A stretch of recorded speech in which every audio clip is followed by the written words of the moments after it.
दोस्तों, कभी आपने अपने सबसे अजीब सपने में भी यह सोचा है कि जिस राजस्थान को हम आज तक सिर्फ रेत, धूप और प्यास से जोड़ते आए हैं, वही राजस्थान एक दिन समुद्र से जुड़ जाएगा। जरा आंख बंद करके सोचिए, तपता हुआ रेगिस्तान और उसी के बीच समुद्र का पानी, कंटेनर जहाजों की आवाज और लॉजिस्टिक्स हब। यह सुनने में आज भी किसी फिल्म की कहानी लगता है, लेकिन यह कोई कहानी नहीं है। यह एक असली प्रोजेक्ट है जिस पर काम शुरू हो चुका है और यही वजह है कि पूरी दुनिया की नजरें अचानक राजस्थान पर टिक गई हैं। भारत एक ऐसा कदम उठा रहा है जो आज तक किसी बड़े देश ने इतने बड़े पैमाने पर करने की हिम्मत नहीं की।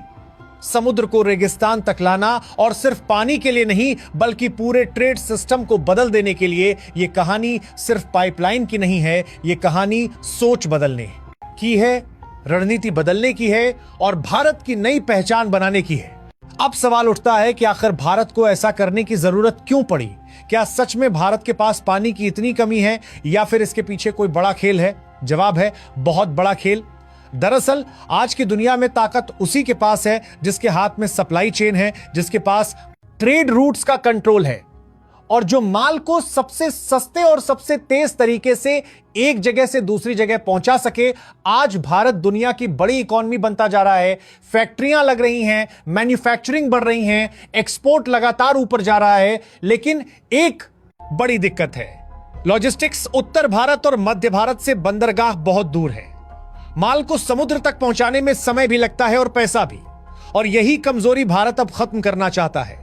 राजस्थान में बनने वाला यह डेजर्ट हाइड्रो कॉरिडोर असल में भारत की उसी कमजोरी पर सीधा वार है।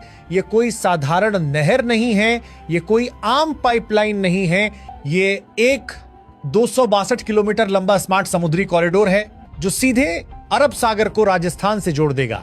यानी अब समुद्र सिर्फ गुजरात तक सीमित नहीं रहेगा, समुद्र की ताकत देश के अंदर तक पहुंचेगी। जहां अभी तक रेत उड़ती थी, वहां कल कंटेनर खड़े होंगे, और जहां पानी की एक एक बूंद के लिए लोग तरसते थे, वहां पानी ही पूरी इकॉनमी बदल देगा।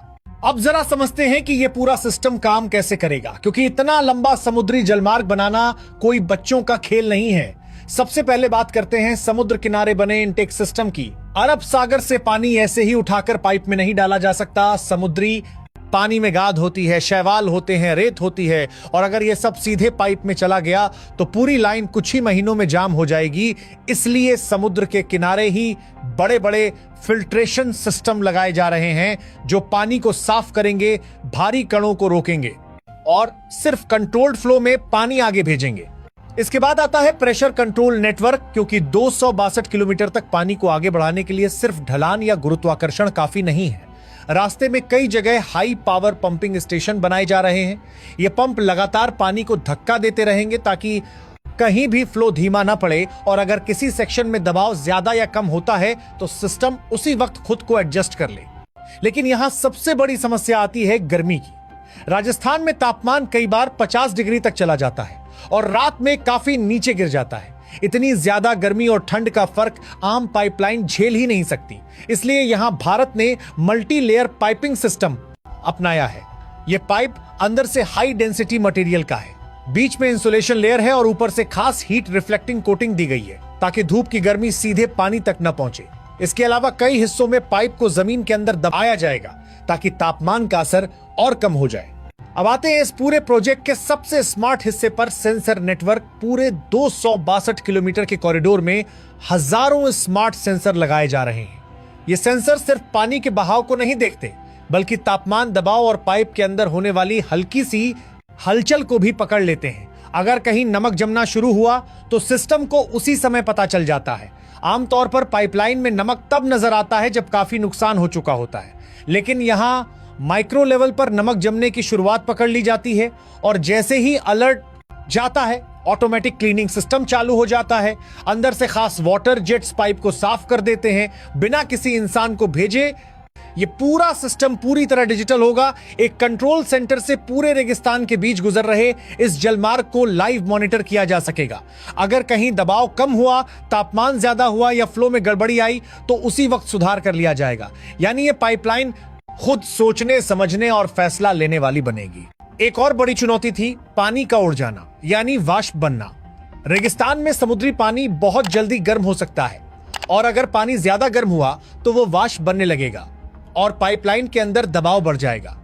इसलिए पाइप पर हीट रिफ्लेक्टिंग कोटिंग के साथ कई हिस्सों में ऊपर से शैडो स्ट्रक्चर भी बनाए जा रहे हैं ताकि सीधी धूप पाइप पर न पड़े। यह तकनीक पहले गुजरात के कच्छ इलाके में छोटे स्तर पर टेस्ट की गई थी और उसके रिजल्ट काफी अच्छे आए थे। अब उसी तकनीक को बड़े पैमाने पर राजस्थान में लागू किया जा रहा है। अब बात करते हैं नमक की। समुद्री पानी में नमक बहुत ज्यादा होता है और अगर ये नमक पाइप की दीवारों पर जमने लगा तो पूरी लाइन धीरे धीरे जाम हो सकती है। भारत ने इसके लिए एक हाइब्रिड एंटी स्केल सिस्टम लगाया है। यह सिस्टम नमक को पाइप की दीवारों पर जमने नहीं देता और पानी के अंदर नमक का संतुलन बनाए रखता है। कुछ इसी तरह की तकनीक यूएई ने अपने डिसैलिनेशन प्लांट्स में 2023 के बाद इस्तेमाल करनी शुरू की थी, लेकिन भारत ने इसमें एआई बेस्ड ऑटोमेशन जोड़ दिया है जिससे सिस्टम खुद तय करता है कि कहां कितना कंट्रोल करना है। अब यहां एक जरूरी तुलना समझनी होगी। भारत बनाम दुबई में भी डेजर्ट वाटर सिस्टम मौजूद है, लेकिन वहां की पाइपलाइन ज्यादातर समुद्र के आसपास ही रहती है।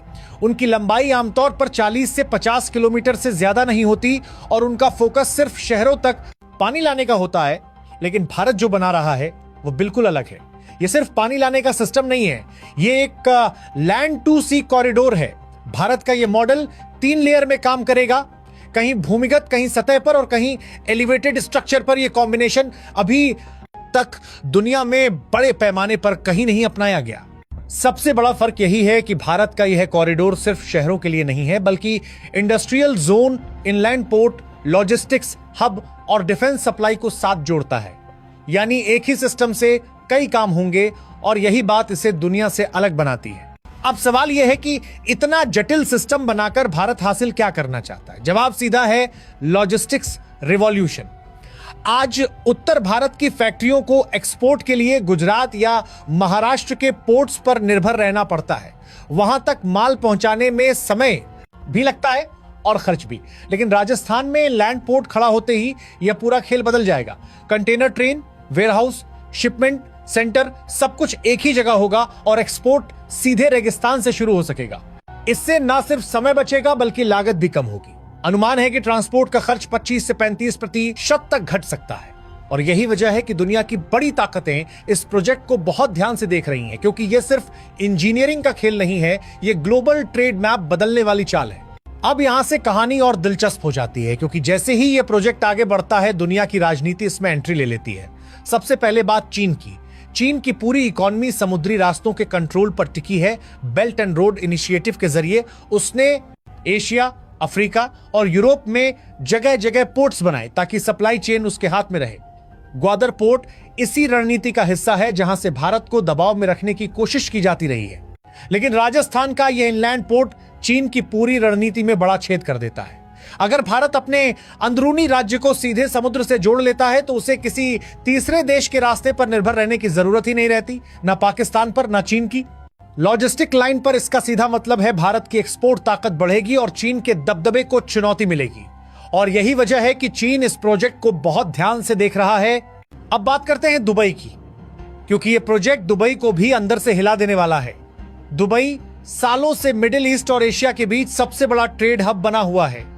उसकी पूरी पहचान उसके पोर्ट्स, उसके वेयरहाउस और उसकी लॉजिस्टिक्स ताकत से बनी है। भारत का बहुत बड़ा हिस्सा, खासकर नॉर्थ इंडिया और सेंट्रल इंडिया का व्यापार कहीं ना कहीं दुबई होकर ही बाहर जाता है। लेकिन अगर राजस्थान में एक मजबूत इनलैंड पोर्ट खड़ा हो गया तो यह पूरा पैटर्न बदल सकता है। फैक्ट्रियां माल सीधे राजस्थान भेजेंगी, वहां से कंटेनर समुद्र में जाएंगे और दुबई का जो बीच का रोल है वो धीरे धीरे कमजोर पड़ सकता है। यही वजह है कि दुबई इस प्रोजेक्ट को सिर्फ एक भारतीय विकास योजना की तरह नहीं देख रहा, बल्कि एक भविष्य की चुनौती की तरह देख रहा है। अब अमेरिका और जापान की भी इसमें एंट्री समझना जरूरी है। अमेरिका चाहता है कि ग्लोबल ट्रेड सिस्टम में उसकी भूमिका बनी रहे, लेकिन अगर भारत अपने खुद के ट्रेड रूट्स डिजाइन करने लगता है, मिडिल ईस्ट और यूरोप से सीधे जुड़ जाता है, तो वेस्टर्न मोड से डिपेंडेंसी अपने आप कम हो जाती है। जापान भी सप्लाई चेन को लेकर बेहद सतर्क रहता है, क्योंकि नई लॉजिस्टिक लाइंस का मतलब होता है पूरी इकोनॉमी का संतुलन बदल जाना। इसलिए यह प्रोजेक्ट सिर्फ एशिया की बात नहीं है, बल्कि पूरी दुनिया के पावर सेंटर्स इसे ध्यान से देख रहे हैं। अब जरा भारत के अंदर की तस्वीर को गहराई से समझते हैं। इस प्रोजेक्ट का सबसे बड़ा असर उत्तर और मध्य भारत पर पड़ेगा। आज इन इलाकों की फैक्ट्रियों को एक्सपोर्ट के लिए हजारों किलोमीटर दूर बंदरगाहों तक माल भेजना पड़ता है। रोड, रेल और कई बार मल्टी मोडा ट्रांसपोर्ट का इस्तेमाल करना पड़ता है, जिससे समय भी बढ़ता है और लागत भी। लेकिन राजस्थान इनलैंड पोर्ट बनने के बाद यह दूरी अचानक छोटी हो जाएगी, जिससे इंडस्ट्रीज को बड़ा फायदा होगा। नए वेयरहाउस बनेंगे, नई फैक्ट्रियां लगेंगी और पूरा एक इकोसिस्टम खड़ा होगा। राजस्थान जहां आज तक बेरोजगारी और पानी की कमी की चर्चा होती थी, वहां लाखों लोगों के लिए रोजगार पैदा होगा। लॉजिस्टिक्स से जुड़े sector, transport, storage, maintenance, technical support और सिक्योरिटी, हर लेयर पर नौकरियां पैदा होंगी। और यही वजह है कि इस प्रोजेक्ट को सिर्फ पानी का प्रोजेक्ट कहना, इसकी ताकत को कम करके आंकना होगा। अब बात करते हैं डिफेंस और नेशनल सिक्योरिटी की, जो इस पूरी कहानी का सबसे कम बोला जाने वाला लेकिन सबसे मजबूत हिस्सा है।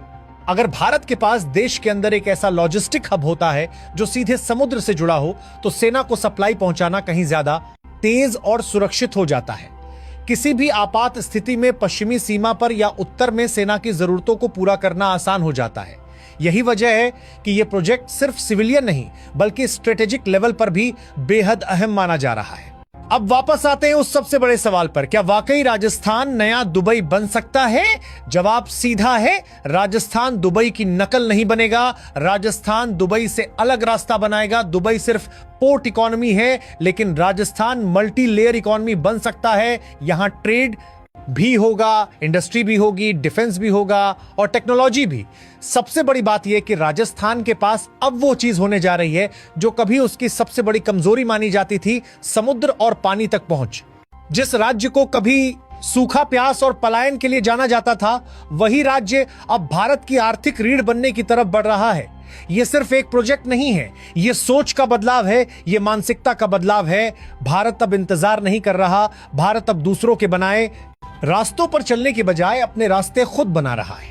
हो सकता है आज कई लोग इस बात पर यकीन न करें, हो सकता है कई लोग इसे सपना कहें या अतिशयोक्ति कहें, लेकिन जब कभी राजस्थान के बीचों बीच कंटेनर यार्ड दिखाई देंगे, जब ट्रेनें रेगिस्तान से सीधे समुद्र की तरफ दौड़ेंगी, तब दुनिया को समझ आएगा कि यह कोई इमोशनल कहानी नहीं थी बल्कि एक ठोस स्ट्रेटेजिक फैसला था। आज दुनिया का ट्रेड मैप बदल रहा है, सप्लाई चेन टूट रही है, नए रास्ते खोजे जा रहे हैं और भारत इस मौके को हाथ से जाने नहीं देना चाहता। राजस्थान का यह डेजर्ट हाइड्रो कॉरिडोर भारत की उसी नई सोच का प्रतीक है, जहां देश सिर्फ रिएक्ट नहीं करता बल्कि प्लान करता है। आने वाले सालों में यह प्रोजेक्ट बड़े बड़े थिंक टैंक्स, यूनिवर्सिटी और स्ट्रेटेजिक फोरम में पढ़ाया जाएगा। लोग समझने की कोशिश करेंगे कि भारत ने कैसे रेगिस्तान को अपनी ताकत बना लिया और यह सब पानी से शुरू हुआ। अब सवाल आपसे है, क्या आप चाहते हैं कि भारत अपनी शर्तों पर दुनिया से व्यापार करे? क्या आप चाहते हैं कि भारत किसी और के रास्तों पर निर्भर न रहे? क्या आप चाहते हैं कि भारत का रेगिस्तान उसकी कमजोरी नहीं बल्कि उसकी सब